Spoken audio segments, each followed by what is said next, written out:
أعوذ بالله السميع العليم من الشيطان الرجيم بسم الله الرحمن الرحيم الحمد لله رب العالمين وبه نستعين وصلى الله على سيدنا محمد وتقي الطاهرين وعن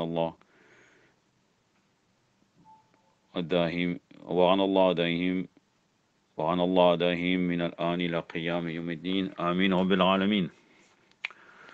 La dernière partie de l'encyclopédie chiite, le schisme contre l'Iran. Par la suite, je m'arrêterai, je laisserai le frère qui s'occupe de les mettre sur YouTube, de terminer avec cette encyclopédie, ainsi que les différentes audios et différents sujets qui ont été stockés, qu'il a.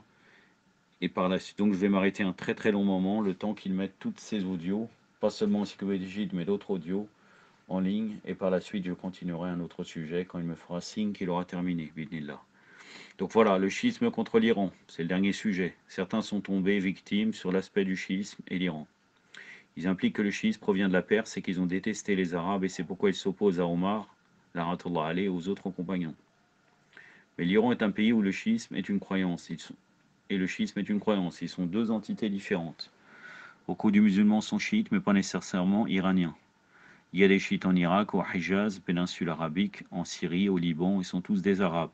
Dans l'addition à ces pays se situent aussi au Pakistan, en Inde, en Afrique, en Amérique, et ne sont ni des Arabes ni des Persans. De plus, les 12 imams du schisme sont des Arabes de Quraysh et de Bani Hachem. Si les Persans seraient des vaniteux orgueilleux et détesteraient les Arabes, d'après certains, ils auraient choisi Salman al-Farsi alayhi salam comme leur imam depuis qu'il fut un grand compagnon du prophète sallallahu alayhi wa sallam, respecté par les chiites et les mukhalifin. D'une part, la plupart des imams Bakri étaient perses comme Abu Hanifa, Nisa'i, Tirmidhi, al-Bukhari, al-Muslim, Ibn Majah, al-Razali, Ibn Sina, al-Farabi et beaucoup d'autres. Si les chiites seraient tous des Persans qui détestaient Omar parce qu'il a conquis leur territoire, comment pouvons-nous expliquer le rejet des Arabes sur les Persans et vice-versa? Ainsi, c'est une réclamation illogique. Ces personnes ont refusé d'obéir à Omar en raison de son rôle en excluant Ali alayhi salam de la conduite après le départ du prophète sallallahu alayhi wa sallam et en raison de tragiques conflits. Il est vrai que les chiites, qu'ils soient arabes, persans ou des autres nationalités, suivent de près le Coran et la sunna du prophète sallallahu alayhi wa sallam transmise par sa famille et ont refusé d'accepter des solutions contraires au Saqalayn, aux deux poids, en dépit de politiques répressives accablantes des Omeyyades et des Abbassides pendant 7 siècles. Lors de cette période, ils exilèrent les chiites de leur patrie, ils les ont tués, ils les ont déplacés, nié leurs concessions légitimes, ont essayé de détruire leur héritage culturel et intellectuel, et pour diffuser toutes sortes de rumeurs à leur sujet afin de maintenir la communauté dans l'ignorance. Le legs de telles politiques est encore ressenti jusqu'à notre ère. Un wahhabite pro-Omeyyade mentionne « Tous les récits historiques prouvent que l'Iran était le germoir des révolutions, conflits et révoltes dans l'histoire islamique, que ce soit le Khomeiriyya, le Khawarij, les Hachashin, le Karamati, donc là il parle des assassins d'Ibn Saba, Hachashin. Les Karamatiyya, c'est les Karmat. Et tous ces groupes corrompus qui adoraient les 12 immaculés. Les Khawarij sont apparus en Irak, les Hamdan Karmat, le chef des Karamati, donc les Karamites, vivaient en Koufa. La majeure partie des Karamatiyya étaient au Yémen. De plus, il n'y a aucun groupe qui adore les 12 immaculés. Alayhi salam, vos calomnies sont-elles innées? Bien que je ne veux pas favoriser une nationalité particulière, les collections Bakri authentiques contiennent de nombreuses traditions en faveur des Persans. Je cite juste certaines d'entre elles, ici. Ça ne veut pas dire forcément qu'ils sont justes, hein. C'est juste pour dire que voilà, vous avez dans vos traditions des choses qui font l'éloge des Perses. Sahih Bukhari, volume 4, numéro 4893, tandis que nous asseyons, Abu Huraira relate, tandis que nous asseyons avec le prophète, la sourate Jumu'ah lui a été indiquée. Et quand le verset ainsi qu'à d'autres qui ne les ont pas encore rejoints, sourate 62, verset 3, normalement, c'est pas la sourate Jumu'ah.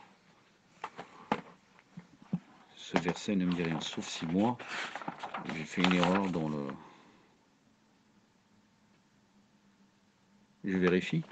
Sourate Jumu'ah. Allahumma salli ala Muhammad. Sauf si moi, j'ai oublié la salaf. Ah oui, oui. Le troisième verset.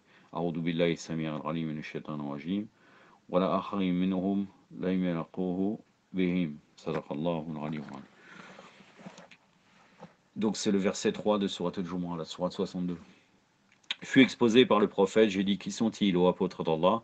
Le prophète n'a pas répondu jusqu'à que j'ai répété ma question 3 fois. À ce moment-là, Salman el-Farisi était avec nous. Ainsi l'apôtre d'Allah a mis sa main sur Salman. Il déclara, même si la foi se trouvait à l'endroit dans Et-Toaïra, les Pléiades, ce seraient quelques hommes ou un homme de ces personnes, les peuples de Salman, qui l'attendraient. Ça, c'est votre interprétation, car dans Majma al-Bayan de Shir Tabarsi, il est indiqué que ces versets-là concernent l'imam Ali alayhi salam et ses chiites. Le prochain hadith est juste comme le précédent, Sahih Bukhari, volume 6, numéro 4898, d'après Abdallah ibn Abdel Wahhab, Abu Huraira qui se réfère au prophète sallallahu alayhi wa sallam, des hommes de ceux-ci l'atteindraient. Je dois également mentionner que Salman était d'une province au centre de la Perse, appelée aujourd'hui la République islamique d'Iran. Le Sahih Muslim par Dar al-Qutub al-Almiya, Beyrouth, Liban, imprimé en 2007 en version arabo-française, a également une tradition à cet égard. A également rapporté une tradition à cet égard. Abu Huraira rapporte, nous essayons la compagnie de l'apôtre d'Allah lorsque Surat Jumu'ah. Bon, c'est sensiblement la même chose que je ne vais pas vous le répéter. Donc là, c'est Sahih Muslim, version arabo-française, volume 2, numéro 2930, chapitre intitulé Le mérite des gens de Perse. Je n'ai pas intention de favoriser une nationalité, mais j'ai simplement cité ces traditions pour montrer l'absurdité des accusations contre les musulmans d'Iran. Un contribuant wahhabite a mentionné, en fait, la majeure partie de l'Iran a accepté la sunna du prophète sallallahu alayhi wa sallam et a adjoint la Jama'a avant qu'il soit forcé de se convertir au rafidisme par les Safawiyin, donc les Safarides, afin de gangréner la fitna. La plupart des gens de Perse, suivis par les Ahlul Bayt au commencement de l'islam, a suivi les Ahlul Bayt au commencement de l'islam, quoique les gouvernements accablants Omeyyades et Abbassides aient continué à poursuivre les savants et disciples des Ahlul Bayt en Perse, en Irak, au Hijaz et dans d'autres lieux. Aucune personne n'a le droit de convertir autrui à une autre religion, puisque la religion se situe au cœur de l'être humain, et non par une étiquette qui pourrait lui être imputée. Votre logique s'extrait de la réalité lorsque je suis fier que beaucoup d'Arabes dans la péninsule arabe, le royaume de l'Arabie saoudite actuelle, l'Arabie mohammedienne, sont des chiites en dépit des régimes corrompus de Hijaz depuis l'histoire des débuts de l'islam. Peut-être vous me donnerez une excuse prétendant que la Hijaz était une région de la Perse. J'en ai terminé avec cette encyclopédie. Inch'Allah, je laisse notre frère publier tout cela, plus les vidéos, les audios, autres audios qu'il n'a pas eu le temps de publier. Et après, je continuerai. Donc, je ne sais pas dans combien de temps. Tout dépendra de la tenue des événements. La prochaine fois, normalement, je serai dans un sujet sur l'imam Mahdi, un livre qui s'appelle Le Résurrecteur des cœurs, car je sais que beaucoup de gens n'ont pas. Ça sera des très longues, ça sera une série encore. Et par la suite, je serai dans un commentaire du Coran aussi, inédit, que très peu de gens ont. أكتفي بهذا القدر وصلى الله على محمد وأترته الطاهرين والسلام عليكم ورحمة الله